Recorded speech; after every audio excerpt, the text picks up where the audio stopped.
Tapi sekarang jadinya kayak begini, kalau mau pamer terus ditambahin, Masya Allah, tabarakallah, tas saya harganya 500 juta. Kebayang sering kan gitu ya. Jadi sekarang tuh supaya kesannya bersyukur pada anugerah Allah, setiap pamernya tuh selalu pakai kata-kata itu. Masya Allah, tabarakallah, tas saya seharga 500 juta. Dijawab begini, karena Masya Allah, tabarakallah, innamal a'malu binniyah. Setiap ucapan pekerjaan itu sesuai niat Anda.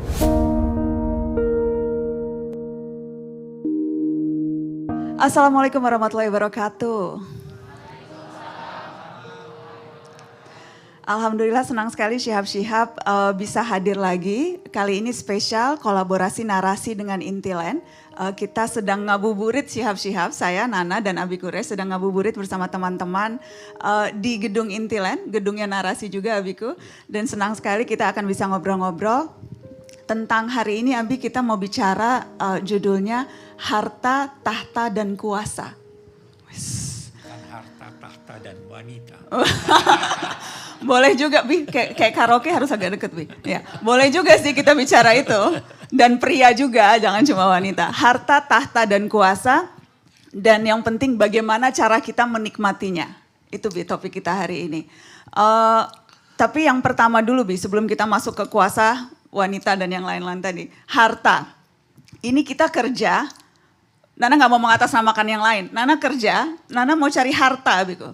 Betul kan? Kita kerja mencari uang untuk jadi kaya, itu boleh kan Bi? Boleh sekali. Bahkan kalau kita membuka Al-Quran itu, kita disuruh bekerja dan menafkahkan sebahagian dari hasil kerja kita, sebahagian lainnya supaya ditabung. Jadi Anda harus bekerja sehingga mendapatkan penghasilan melebihi kebutuhan Anda, sisanya itu ditabung. Al-Quran bicara seperti itu? Wa mimma razaqnahum yunfiqun. Itu di awal Al-Quran. Dan sebahagian dari apa yang kami anugerahkan kepada mereka, sebagian itu mereka nafkahkan, mereka keluarkan. Sebagian lainnya di mana nih? Diapain sebagian lainnya? Dibelanjakan? Enggak, itu dibelanjakan. Nafkah itu artinya membelanjakan. Dan sebagian dari apa yang kami rezekikan kepada mereka, mereka belanjakan. Sebagian lainnya diapain? Itu ditabung tadi ya bilang? Ditabung. Nana mau fokus yang belanjakan itu Bi. Ya, oke. Nanti kita fokus tabung. Tapi kalau belanjakan itu berarti ya harta kita peroleh untuk kemudian kita belikan kesenangan, belikan kesukaan. Itu tidak apa-apa kan? Tidak apa-apa. Dan tujuannya untuk mencari supaya kita kaya. Itu boleh kan Bi? Cari uang untuk kaya? Saya takut disalahpahami kalau saya berkata kaya. Jadi saya ingin garis bawahi, kaya itu bukan karena banyak harta. Sekian banyak milioner yang miskin. Selalu masih mau tambah. Kaya itu kaya hati. Kaya itu diibaratkan dengan lingkaran bulat. Kecil pun kalau bulat 360 derajat. Besar tapi tidak bulat, tidak 360 derajat.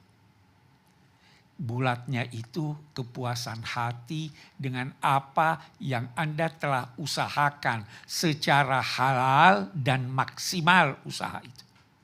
Itu kaya, jadi kaya hati. Iya kan? Kebutuhan itu identik dengan kemiskinan.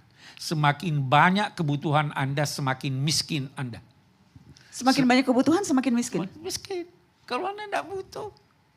Kalau Anda tidak butuh, itulah yang dinamai kaya dalam bahasa agama. Ya kan? Ketika kita tidak lagi merasa menginginkan apapun, itu kaya? Iya, kita merasa bahwa apa yang telah kita peroleh itu telah mencukupi kebutuhan kita. Ya kan? Karena tidak ada puasnya manusia. Anda kira itu jutawan Elon Musk, apapun, kalau dia tidak puas dia menderita. Anda saja kalau tidak puas, saya ambil satu contoh, yang mana lebih baik orang makan yang butuh butuh sambal dengan yang tidak butuh sambal? Siapa yang lebih bahagia? Yang nggak butuh. Yang nggak butuh. Karena kalau dia makan tidak ada sambal, coba lihat perokok. Bagaimana perokok? Tidak ada rokok, pagi-pagi dia bingung. Kalau saya enggak peduli karena saya tidak. Jadi semakin banyak kebutuhan Anda, semakin miskin Anda. Semakin sedikit kebutuhan Anda, semakin kaya Anda. Ya kan? Jadi kalau tadi ditanya, kita bekerja untuk jadi kaya. Oke, tetapi definisikan kaya. Apa yang dimaksud dengan kaya? Saya kira itu ya. Jadi, Abi, dan kalau kita bicara harta, harta itu jadi apa, Bi? Kalau tadi definisi kayanya kan Abi kasih contoh tidak lagi punya kebutuhannya minimal. Jadi kalau kita bicara harta, jadi itu harta apa? Harta itu adalah sesuatu yang bermanfaat atau dapat dimanfaatkan. Kalau dalam agama ditambah dan sesuai dengan ketentuan Tuhan. Kalau Anda tidak dapat manfaatkan, itu bukan harta. Harta yang Anda bisa manfaatkan. Kita lihat sekarang, ada orang punya deposito sekian banyak. Dia tidak bisa manfaatkan. Itu harta buat dia atau tidak? Harta Anda itu hanya 3. Apa yang Anda makan dan habiskan. Kalau tidak habis, bukan milik Anda. Milik kucing. Ya. Apa yang Anda pakai sampai lapuk. Kalau tidak lapuk, Anda milik orang lain itu. Ya kan? Dan apa yang Anda sedekahkan, berikan kepada orang lain, itu Anda punya. Itu nanti Anda dapat ketika di hari kemudian. Itu harta Anda. Kalau tidak, ya itu ada yang berkata,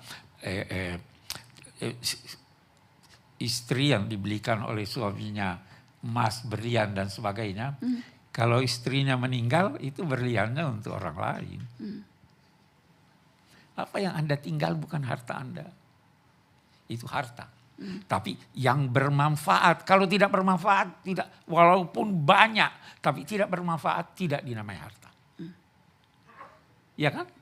Nana ingat Abi pernah bilang uraian tentang harta di Al-Quran ini sangat banyak sesungguhnya. Banyak. Harta itu sebanyak atau sebanding dengan uraian tentang kenabian. Harta itu oleh Al-Quran dinamai khair. Khair itu kebajikan. Jangan sia-siakan harta Anda. Karena itu, walaupun pada masa turunnya Al-Quran itu belum banyak orang yang pandai tulis baca, tapi Al-Quran sudah perintahkan hutang piutang catat walau sedikit. Jangan bosan mencatatnya walau sedikit. Kenapa? Kalau Anda tidak catat, bisa lupa. Kalau Anda tidak catat, bisa cekcok. Ya, catat. Jadi harus dipelihara artinya? Harus dipelihara. Jangan sampai harta Anda tidak pelihara. Gunakan dia sesuai dengan tujuan dia diciptakan. Anda mau gunakan ini, tisu, untuk menulis. Boleh enggak? Nggak bisa, Be. Nggak bisa. Jadi peruntukannya harus sesuai sesuai dengan tujuan dia dibuat, tujuan dia dibeli. Anda mau jadikan tempat kursi ini meja makan. Itu bukan untuk meja makan, ini untuk duduk. Itu harta begitu. Jadi sehingga dia bermanfaat. Ya kan? Nana ingat Abi juga pernah bilang harta itu sesungguhnya ujian. Harta itu banyak fungsinya. Yang pertama, mempunyai fungsi sosial. Anda punya harta, bantu dong orang. Dia punya fungsi sosial. Harta itu ujian. Anda diuji melalui harta. Iya kan? Harta itu dinyatakan sebagai sendi utama kehidupan bermasyarakat. Karena itu jangan sia-siakan harta. Karena kalau Anda sia-siakan harta, bukan cuma Anda yang rugi, masyarakat bisa rugi. Itu tuntunan agama seperti itu. Sendi dari ini. Ujian, diuji itu. Jangan pernah berkata, kalau kita berbicara tentang harta, jangan pernah menduga bahwa harta yang Anda peroleh hanya karena kepandaian Anda semata. Ada keterlibatan orang lain. Siapa misalnya? Perlu aman enggak supaya bekerja? Siapa yang jaga keamanan? Ya, security-nya. Perlu ada security. Ada keterlibatannya dong. Ya. Hasil Anda bagi sebagian untuk dia. Anda membuat meja ini, bahannya dari mana nih? Anda yang buat? Bukan. Atau Tuhan yang buat ini? Ada keterlibatan orang lain. Anda jual beli, ada yang beli atau tidak? Kalau tidak ada yang beli, Anda tidak untung. Ada keterlibatan orang lain. Jadi perlu harta itu harus mempunyai fungsi sosial. Dari sini kemudian ada pajak, ada zakat, ada ini. Karena ada keterlibatan. Keterlibatan Tuhan itu lebih dari 50%. Atas harta kita, Bi? Atas harta kita. Iya kan? Ini semuanya. Kita diberi kesehatan, kita diberi ini semua. Jadi di sini fungsi sosial harta. Begitu itu dalam agama. Kan judulnya, Bi, bagaimana Islam mengajarkan untuk menikmatinya. Jadi kalau harta boleh dinikmatin, boleh dibelikan kesukaan, boleh ditunjukkan juga, itu boleh kan, Bi? Oh, iya, kan boleh, menikmati boleh. harta perolehan, ya walaupun bukan semua hasil kita, tapi juga karena bantuan Allah, tapi tetap boleh dinikmati.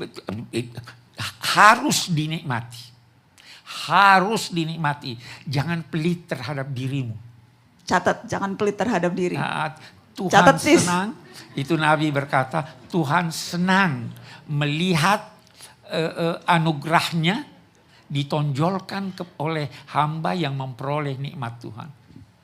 Anda mampu naik mobil, jangan naik motor. Ya. Tetapi yang wajar. Tidak usah pakai Mercy ke kampung orang miskin. Tidak usah pakai berlian dengan melimpah kalau ke kantor. Tapi kalau ke pesta, pakai yang indah. Tuhan itu indah, mencintai keindahan. Ya, makan yang enak. Tapi enak itu bisa bermacam-macam. Makan yang diperintahkan itu yang proporsional. Proporsional apa artinya? Yang sesuai dengan selera Anda sekaligus sesuai dengan kesehatan Anda. Ya. Tapi apa batasannya, Bi? Allah mencintai keindahan, Allah mewajibkan kita menikmati apa yang kita usahakan. Apa ukurannya ya, Bi? Karena kadang kita suka nggak tahu batasan kita. Oke, ukuran kewajaran dalam suatu masyarakat. Ya toh? Wajar enggak ini? Kita ambil contoh. Wajar enggak WC dibuat dari emas? Ya. Enggak wajar. Ya, ada kan kewajaran. Anda hidup di mana? Jadi kewajaran itu ukuran. Karena itu ada yang dinamai hidup sederhana. Hidup sederhana itu bukan miskin loh. Hidup yang wajar. Kalau Anda sudah dapat hidup dengan wajar, Anda akan bahagia. Ada tuntunan dari Nabi mungkin, Bi, yang bisa, atau ada kisah Nabi bagaimana Nabi. Kita bisa berkata begini, secara umum ya, yang dinamai wajar nih. Yang dinamai wajar itu adalah, kata Nabi, apabila Anda berada dalam situasi aman, telah mencukupi untuk makanan Anda, dan Anda sehat, maka Anda telah hidup wajar. Kalau Anda punya pembantu, Anda sudah jadi raja. Aman, damai. Ada yang dimakan, sehat, mau apa lagi? itu orang yang punya uang miliaran. Kira-kira dia manfaatkan uangnya yang miliaran itu? Belum tentu dia lihat. Ya. Berapa banyak sih yang bisa dia habiskan? Berapa banyak dia bisa habiskan? Tergantung Bi, kalau beli Hermes 1,5 M yang krokodil itu. Iya, tapi apa itu wajar? Apa itu dia nikmati? Pengalaman kita, HP. Wah ini sudah model baru. Ada keluar ingin lagi ya? Biasanya gitu sih Bi. Hah? Biasanya mau upgrade terus. Mau upgrade. Mohon maaf. Tapi apa? Nana suka ganti HP ya. Nggak apa, tapi katanya dinikmati harta Ya, Bi. boleh, kita tidak berkata tidak dinikmati. Nikmati harta, tetapi yang wajar. Oke. Kita kan karena mau kewajarannya ini. Ya memang ini ada, saya pun senang HP baru. Kalau ada fitur-fitur baru, ada ini baru, saya gunakan. Tapi kalau Anda tidak gunakan, untuk apa? Iya kan? Abi suka gadget teman-teman. Banyak, jadi kalau yang lain gaptek, Abi paling jago gadget. Aplikasinya aja banyak banget di sini. Nonton Ya, bola saya segala gunakan. macam. Saya menulis, saya cari ide dapat di sini, nonton bola di sini, ya kan? Kita nikmati Dan bermanfaat, sesuai kebermanfaat. dan bermanfaat.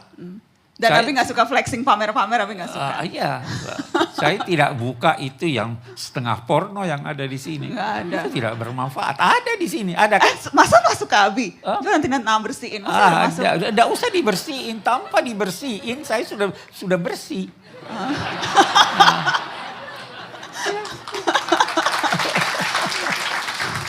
Iya. Jadi itu ya Bi, asal wajar. Asal wajar. Asal wajar. Wajar. Dan- Jangan tidak wajar. Tapi terkadang kewajarannya pun itu disesuaikan dengan lingkungannya Bi. Bukan dengan lingkungan disesuaikan. Iya. Itu Nggak, karena ada orang lingkungannya semuanya dia merasa wajar karena lingkungannya semuanya seperti bermewah-mewah. Jadi berarti itu juga pentingnya memilih lingkungan yang pas ya Bi. Iya, memilih lingkungan dan jadilah contoh kewajaran itu kepada yang lain. Iya kan? Oke, itu harta Bi. Nah. Sebelum nanti teman-teman bisa bertanya. Kalau sekarang kita bahas tahta. Ah, Tahta apa? Atau kuasa. iya. Bagaimana Al-Quran menggambarkan tahta atau kuasa itu? Karena sekarang lagi banyak orang yang mau cari kuasa Bi. Kuasa itu milik Tuhan. Dia yang menganugerahkan kuasa kepada siapa yang dikehendakinya. Itu satu. Nah, tetapi manusia ingin berkuasa. Saya ingin berkuasa. Nah, ada yang berusaha memperoleh kekuasaan itu dengan berliku-liku tidak sesuai dengan hukum. Ada yang berusaha memperoleh kekuasaan itu dengan ambisi luar biasa. Dengan cara-cara yang tidak dibenarkan. Tuhan berkata, boleh jadi saya beri dia kekuasaan, tetapi saya ulur dia. Tuhan, Nabi berkata, siapa yang memperoleh kekuasaan sesuai dengan ketentuan yang ditetapkan, Tuhan akan bantu dia. Siapa yang memperoleh kekuasaan dengan cara berliku-liku yang tidak benar, Tuhan akan ulur dia. Diulur. Sehingga terbang tinggi lalu dihempaskan. Itu sejarah menunjukkan seperti itu. Nah, karena itu pesannya, jangan mendukung orang yang menggebu-gebu memilih kekuasaan. Jangan dukung. Dia tidak akan didukung Tuhan. Tapi ikuti. Tuhan menarik. Tuhan menganugerahkan kekuasaan terhadap siapa yang dikehendakinya dan dia mencabut. Kenapa dia katakan mencabut? Karena orangnya nggak mau lepaskan. Jadi Tuhan cabut, bukan dia mengambil. Tuhan cabut dari siapa yang dia kehendaki. Ya kan? Itu kuasa. Abi sempat bilang soal analogi manusia, rakyat, tentara itu bagus. Oh, Boleh iya, diceritakan saya ke teman-teman. pernah. Nana ingat tapi pernah cerita itu. Bagus. Dia kasih ingat saya, lama saya pernah. Jadi begini, orang kalau mau, saya gambarkan dulu ya. Kalau Anda mau, apa tanda penguasa yang baik itu? Salah satu di antaranya, sebelum jadi penguasa, dia sudah nampak di tengah masyarakatnya seakan-akan dia pemimpin. Sebelum jadi penguasa. Dia sudah ini, aktif ini. Tetapi begitu dia jadi penguasa, dia nampak di tengah masyarakatnya bagaikan orang kebanyakan. Nah, ada begitu jadi kuasa, oh itu enggak benar itu. Itu satu. Nah, tidaklah seseorang itu akan sukses menjadi penguasa di tengah satu kelompok betapapun kecilnya sebelum dia mampu menguasai dirinya. Anda tidak mampu menguasai dirinya, bagaimana mau menguasai orang lain? Anda menguasai orang lain dengan cara yang tidak benar. Nah, menguasai orang manusia ini ada rakyatnya. Setiap kita punya rakyat. Ada tentara kita. Akal kita bersama hati kita, dua-duanya itulah yang memerintah. Pemerintah harus menguasai tentaranya. Jangan sampai tentara melanggar perintah. Tentara kita apa? Nafsu. Bisa enggak Anda kendalikan nafsu Anda? Kendalikan itu. Itu alat Anda untuk mencapai sesuatu. Kan tentara begitu. Alat negara. Rakyat kita itu panca indera kita. Tangan kita. Mata kita. Jangan sampai ini dirugikan. Dengan tanpa. Kalau Anda mampu mengendalikan nafsu. Sesuai dengan tuntunan kewajaran. Maka Anda adalah penguasa diri Anda. Kalau Anda sudah menjadi penguasa diri Anda berpotensi besar sukses menjadi penguasa dalam masyarakat kecil atau masyarakat besar. Itu kita penguasa diri kita seperti itu. Itu tahta. Jadi itu. rakyat kita, rakyat manusia panca indera, Ya. tentara kita nafsu. Nafsu. Akal kita tadi apa bilang apa? Yang raja itu, yang memimpin itu akal bersama hati. Harus bersama. Kalau Anda hanya gunakan akal semata-mata bisa keliru. Anda hanya gunakan hati semata-mata bisa keliru. Karena itu katanya letakkan sedikit rasa di akal Anda. Dan letakkan juga sedikit akal di hati Anda. Tidak semua dapat diselesaikan oleh akal. Akal tidak mampu menciptakan cinta. Tidak mampu menciptakan iman. Yang menciptakan itu hati. Ya kan? Tapi hati harus dibarengi oleh akal. Supaya tidak terlanjur. Anda mencintai seseorang, tunggu dulu. Gunakan akal. Ya kan? Ya. Tapi kalau gunakan akal pasti ada aja salahnya, Bi. Pasti bisa salah. Karena itu jadikan dia berbarengan. Jadikan dia berbarengan. Sejak saya pakai tongkat, saya seringkali memberi contoh tentang kehidupan kita itu sebenarnya mestinya setiap orang di antara Anda pakai tongkat. Kenapa, Bi? Bagaimana? Tongkat itu pegangannya halus, ya. Ujungnya kasar. Anda kalau mau berjalan, gunakan dua-duanya. Jangan gunakan ujung ini Tongkatnya. yang kasar, karena merusak tangan Anda. Tapi jangan juga gunakan pegangannya untuk ini. Gunakan dua-duanya sekaligus. Gunakan akal. Nah, kalau mau bercinta seperti itu, gunakan akal. Ada orang bercinta mau kawin, saya tidak bisa hidup tanpa dia. Bohong, nggak bisa hidup. Kalau yang bucin sih ngerasanya gitu, Bi. Hah? Kalau yang bucin nggak bisa hidup memang. Ya, itu Bohong itu. buktinya dia meninggal, dia pergi. Kawin Anda lagi. Kawin lagi kalau Please laki-laki. deh. Perempuan pun boleh jadi begitu. Iya kan? Iya. Ya, gunakan dua-duanya. Pikirkan masa depan. Oke. Itu. Jadi cinta harus berbarengan. Hati harus berbarengan dengan akal. Kita manusia begitu. Ada tempatnya kita gunakan akal, ada tempatnya kita gunakan hati, ada tempatnya kita menggabung keduanya, hati dan akal. Oke. Saya kira itu. Itu analoginya. Oke, silakan teman-teman kalau ada yang mau bertanya ke Abi tentang topik kita atau topik yang lain. Silakan kalau ada yang mau bertanya ke Abi, saya buka kesempatan. Ya, yang pertama ini, yang kedua, yang ketiga di belakang. Kita tiga dulu ya. Boleh silakan yang di depan dulu. Assalamualaikum warahmatullahi wabarakatuh. Waalaikumsalam warahmatullahi wabarakatuh. Terima kasih Mbak Nana dan juga Abi Quraish Shihab. Abi, saya ingin bertanya mengenai harta yang tadi Abi sampaikan. Jadi saya sering bercerita dengan orang tua saya sendiri bahwa memang sebetulnya kalau kita berbicara tentang harta itu banyak sekali matematika dan juga hal-hal yang tidak bisa dipecahkan secara logika ya. Salah satunya yaitu mungkin ketika keluarga saya dan orang tua saya itu selalu bercerita ketika mereka ingin menabung, contohnya menabung dari sebelum saya masuk kuliah, misalkan 5 tahun sebelum masuk kuliah, mereka ini ingin menabung karena untuk persiapan kuliah saya, tapi ternyata di jalan itu ada saja seperti ada yang meminjam, kemudian saudara yang kekurangan, dan itu tidak bisa ditolak karena memang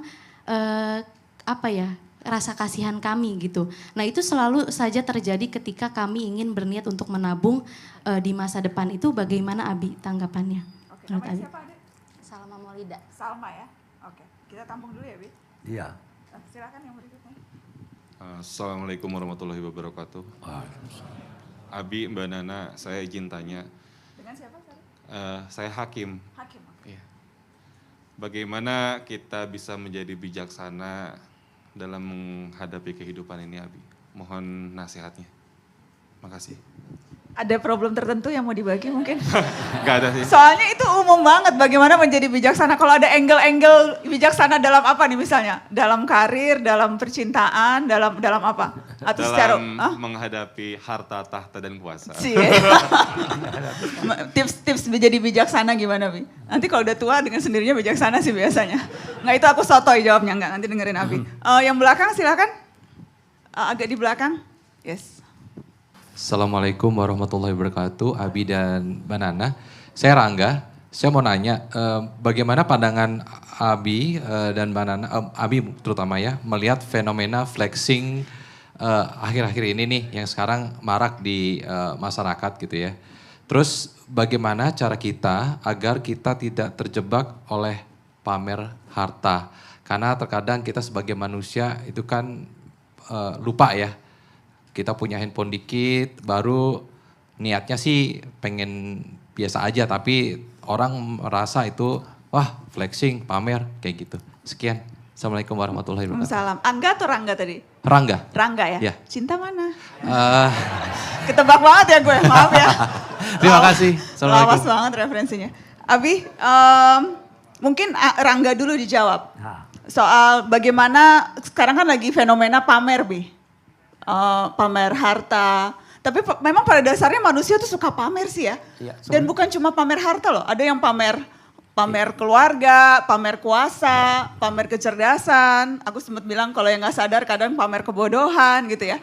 Jadi manusia tuh memang dasarnya suka pamer, Abiku. Dan sekarang tuh media sosial tuh memungkinkan kita jadi pamer segala hal. Gimana caranya, Bi, menjaga supaya gak pamer itu? Saya kira benar. Agama juga tidak melarang Anda untuk memamerkan anugerah Tuhan kepada Anda. Itu anugerah Tuhan kepada Anda. Sehingga kalau ada Anda pamerkan, jangan lupa Tuhan. Jangan angkuh. Seorang sahabat Nabi pernah berkata pada Nabi, wahai Nabi, saya dianugerahi Tuhan kegagahan. Saya ingin memakai pakaian yang indah. Saya ingin memakai alas kaki yang indah.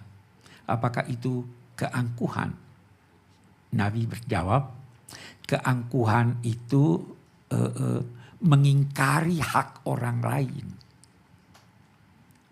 Dan mengingkari hak orang lain. Keangkuhan itu melecehkan orang lain. Tetapi Tuhan itu indah, menyenangi keindahan. Jadi kita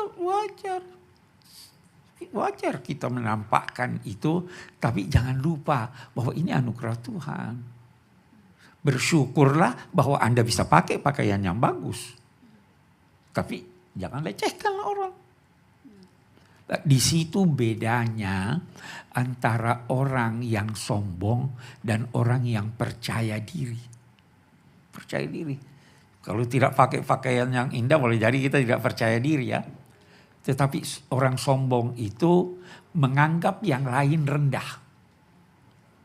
Orang yang percaya diri mengakui kedudukan yang lain walaupun dia percaya diri bahwa saya bisa melakukan sesuai dengan ketentuan yang ada. Jadi silahkan boleh. Tapi sekarang jadinya kayak begini, kalau mau pamer terus ditambahin, Masya Allah tabarakallah, tas saya harganya 500 juta. Kebayang sering kan gitu ya. Jadi sekarang tuh supaya kesannya bersyukur pada anugerah Allah, setiap pamernya tuh selalu pakai kata-kata itu. Masya Allah tabarakallah, tas saya seharga 500 juta. Dijawab begini, karena Masya Allah tabarakallah, innamal a'malu binniyah. Setiap ucapan pekerjaan itu sesuai niat Anda. Tuhan tahu niat Anda. Jadi dikasih kata-kata, dikasih ucapan-ucapan tasbih pun kalau niatnya memang pamer. Iya, jelas tidak ini. Manusia itu ditentukan oleh hatinya. Hati yang menentukan. Satu pekerjaan yang sama yang dilakukan oleh dua orang yang berbeda. Walau dengan alat yang sama bisa berbeda penilaian Tuhan terhadap mereka. Ya toh? Jadi niat. Sekali lagi, jangan angkuh. Kita pamer. Tuhan senang kok melihat kita gagah. Tuhan kan gagah. Gagah dong. Nabi juga gagah. Ya, ada ungkapan dari seorang sahabat Nabi, saya tidak pernah melihat seorang yang rambutnya terurai panjang ke belakang, memakai baju merah lebih indah dari Nabi Shallallahu Alaihi Wasallam. Indah sekali, indah. Jadi Tuhan indah, mencintai keindahan.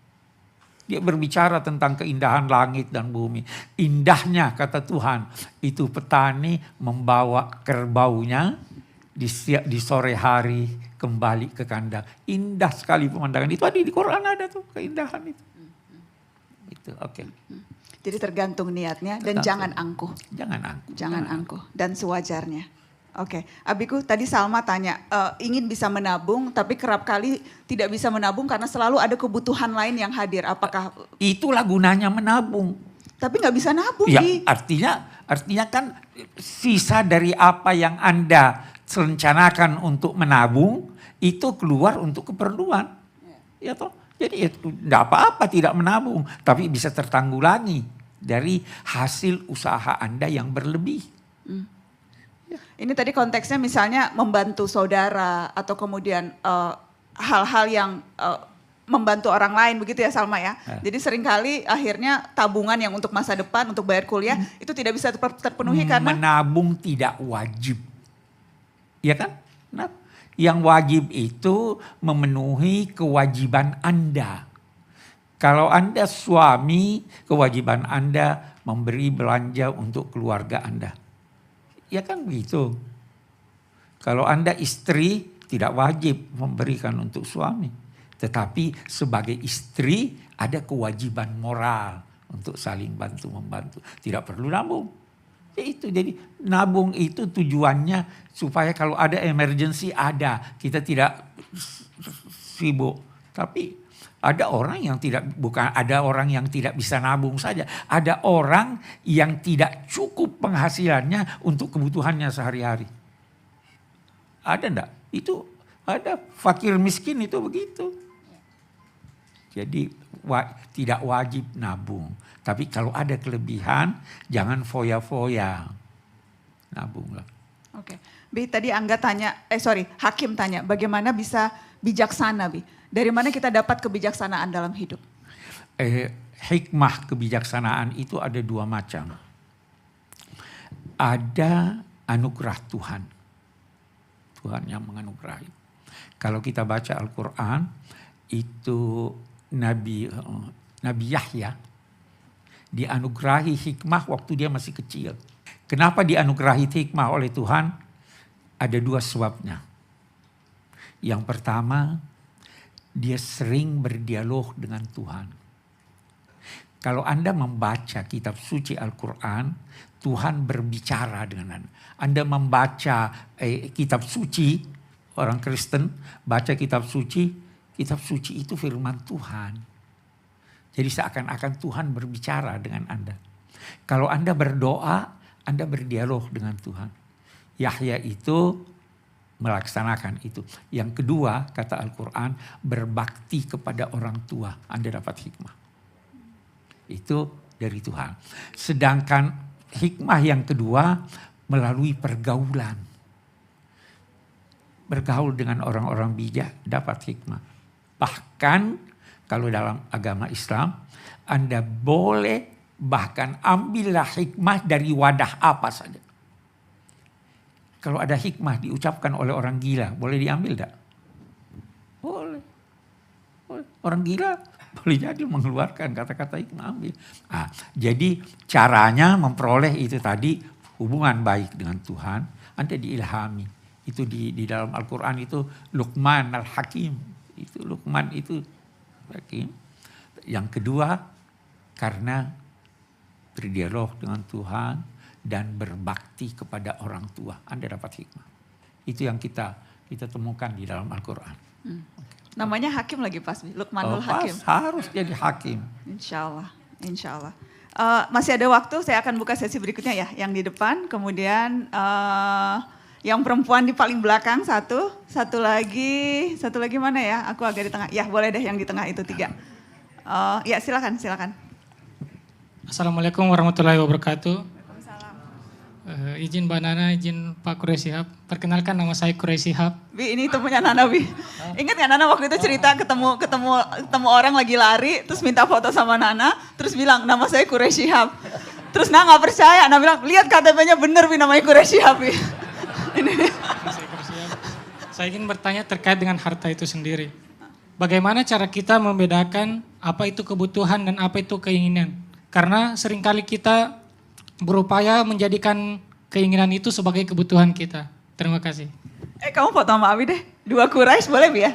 Sini kamu foto sama Abi cepetan. Cepetan aku fotoin. Beneran Bi namanya Quraish Shihab. Nana udah cek KTP-nya. Kamu duduk sini aku fotoin. Ntar aku kirimin.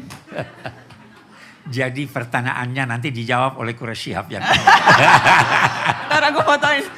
Lucu banget, cute banget Quraish Shihab. Kamu gak mau gandeng Abi, peluk Abi Bi. Tuh 2, 3. Oke, sip. Beneran Bi kamu anak Makassar juga kan? Anak Makassar Bi, jadi dikasih kayaknya ayahnya dulu mungkin kenal sama Abi atau ngefans sama Abi ya. Jadi bukan cuma Quraish Shihab Bi. Oke Abiku, oke aku sampai lupa yang lain dulu ya.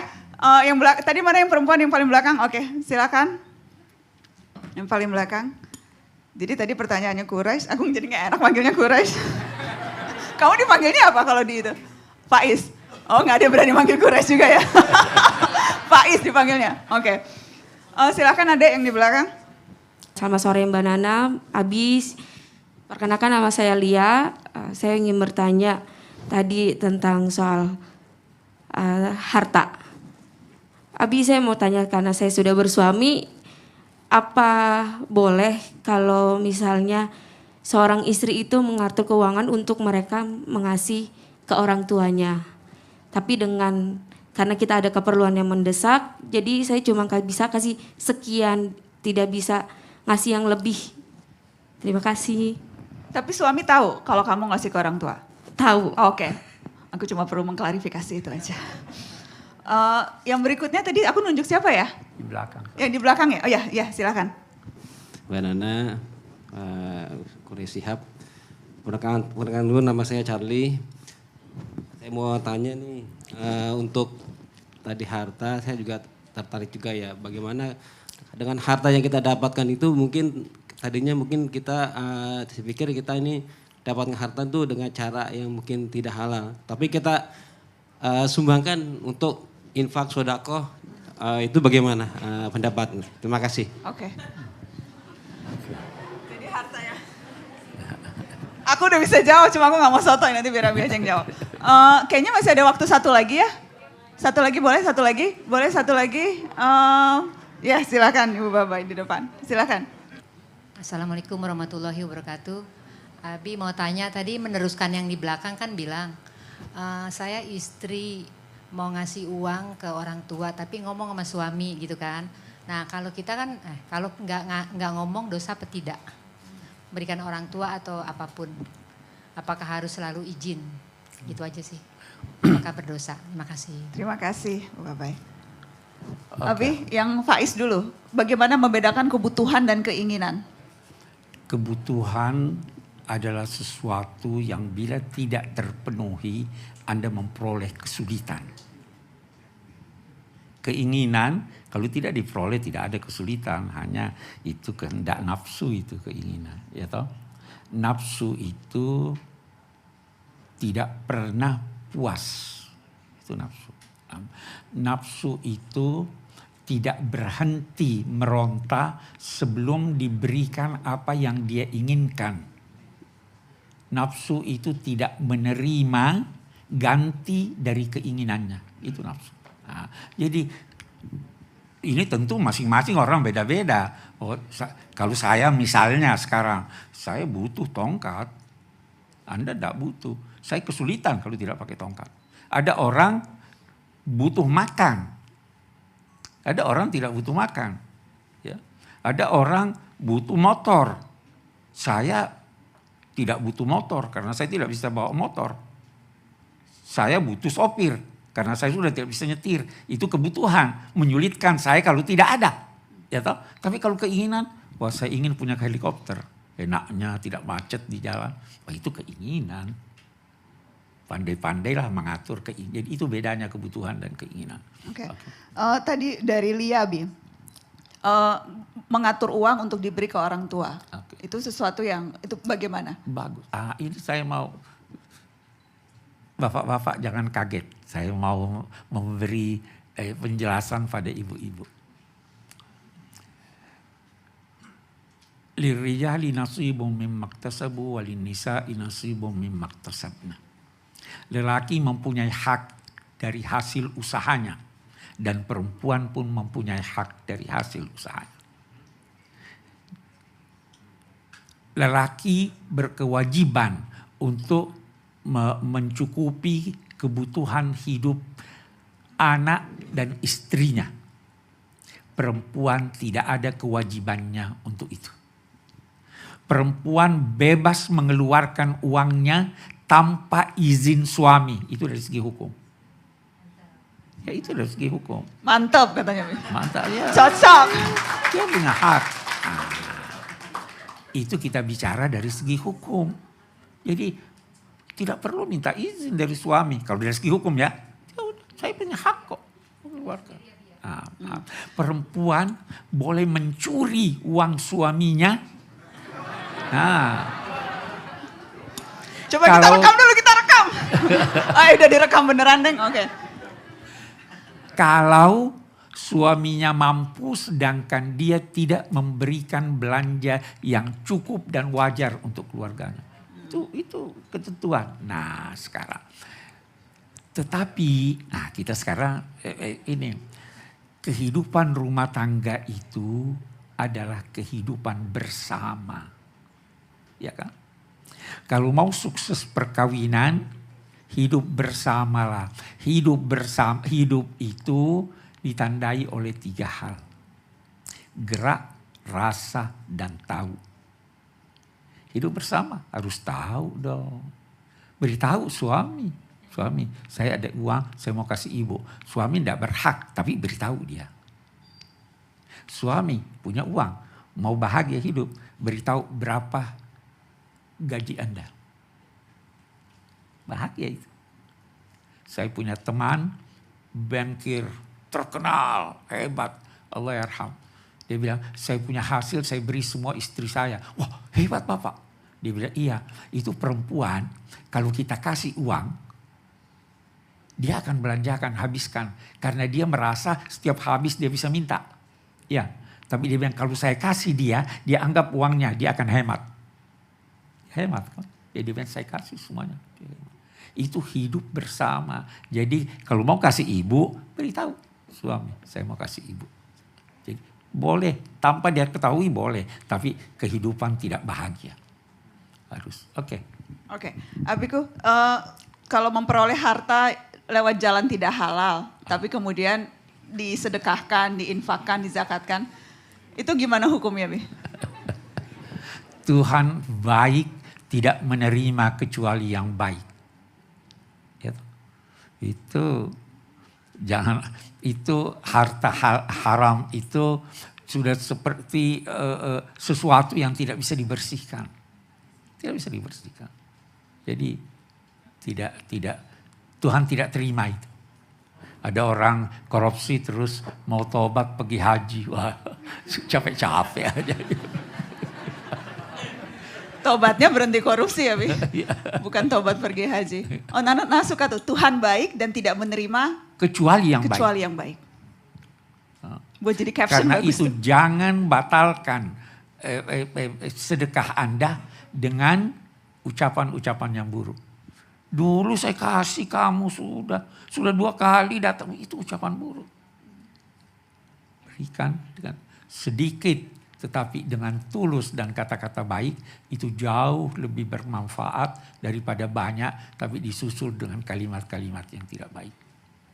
Sudah harus tutup, oke. Sudah harus tutup, Abi mau kasih... Tidak, sudah, Quraisy saja yang kasih. Mau kasih closing statement? Oke, Abiku mungkin ini aja sih, Bi, apa ya? Harus ada penutupnya. Kalau di Mata Najwa ada catatan Najwa kan. Jadi Syihab ada kasih penutup apa gitu dikit, Bi, dikit. Hikmah. Saya kira begini, kita sudah 2/3 boleh dikata berlalu dalam Allah. Saya ada ungkapan, alangkah cepatnya seminggu dibanding dengan sebulan. Sebulan dibanding dengan setahun. Setahun dibanding dengan sewindu. Sewindu dibanding dengan usia Anda. Saya sudah 80 tahun. Saya hitung-hitung, kalau saya renung-renungkan, saya bisa singkatkan itu dalam 1-2 jam hidup saya. Kami banyak banget hikmah hidupnya, gak mungkin 1-2 jam selesai. Ya, artinya itu yang sudah banyak yang saya lupa. Ya kan? Yang tanya aja, Quraisy sudah banyak yang dia lupa waktu dia kecil. Ya, ini waktu berlalu. Jadi saya kira mari kita manfaatkan waktu kita. Kita isi waktu kita dengan sebaik-baiknya, dengan belajar, dengan membantu orang, dengan berbuat baik dan lain-lain sebagainya. Saya kira supaya Ramadan kita bermakna. Insya Allah. Mudah-mudahan bertambah bermakna. Terima kasih Abiku. Terima kasih teman-teman sudah hadir. Terima kasih sudah menyimak. Insya Allah ketemu lagi di lain waktu. Assalamualaikum warahmatullahi wabarakatuh.